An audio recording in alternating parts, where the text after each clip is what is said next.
Did you know that RRQ's very own AP once stirred up a storm by taunting their rivals and had to publicly apologize for it? Keep watching until the end, because secret number 1 is going to blow your mind. Today we're pulling back the curtain on RRQ AP's hidden strategies, insider moves, and the latest 2025 updates that even hardcore fans might have missed. Let's kick things off with the apology crisis. In early 2025, during the SPS Mobile Masters tournament, AP made headlines not for his plays, but for his words. He taunted Onik during a broadcast, sparking a wave of backlash. The fallout was swift. AP issued a public apology just days later to smooth things over. That moment showed how powerful words are in esports and how quickly they can turn a fan favorite into a cautionary tale. Switching from PR to viewership, did you know that RRQ topped the charts for average live viewership during MSC 2025?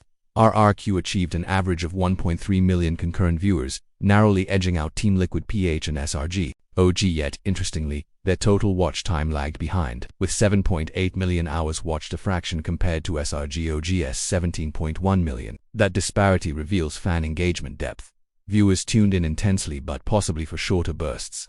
Now let us talk roster shifts, because RRQ Hoshi shook things up in 2025. The team brought in Chen as a new jungler in May, and Toy took over the gold lane in February. Other notable movements: Sasujin Rins and Edok solidified key roles, while veterans like Fuxiek, Zaya and Erod departed mid-year. These transitions weren't just roster tweaks, they represented a calculated rebuild aiming for synergy and fresh strategy execution. The Mid-Season Cup MSC 2025 spotlighted RRQ Hoshi in Indonesia's Group B.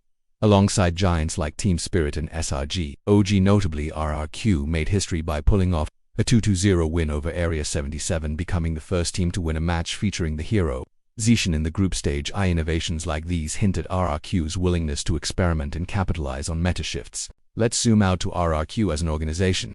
In March 2025, they joined the Esports World Cup Foundation's Club Partner Program, which offers financial support and resources to elite esports clubs. That's a huge deal. It not only raises their global profile, but also offers infrastructure for long-term growth and stability. Delving into their Valorant journey, RRQ's 2025 season has seen a surge in performance, especially in the VCT Pacific League Stage 1, where they topped Group Omega with a solid Stage 1 record. They VA qualified for Masters Bangkok but are still waiting on confirmation for Champions Paris later in the year. Rival fans, be warned, RRQ's Valorant squad is quietly climbing. Beyond the competitive battlefield, RRQ's broader esports presence is growing.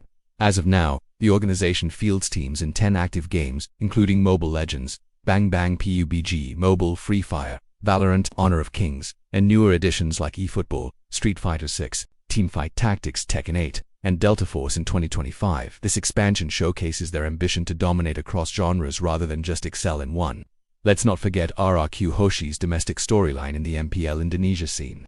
In 2024, RRQ Hoshi dominated Season 14 with a 13-3 record in the regular season, but were eventually dethroned by Team Liquid ID in a thrilling 4-3 grand final in Season 15. MPL Indonesia welcomed Navi and Bigatron by Vitality, marking big-name entries and signaling a new era of intense competition for RRQ. So what's the big secret here? It's this RRQ AP's true power isn't just in flashy plays or fiery banter.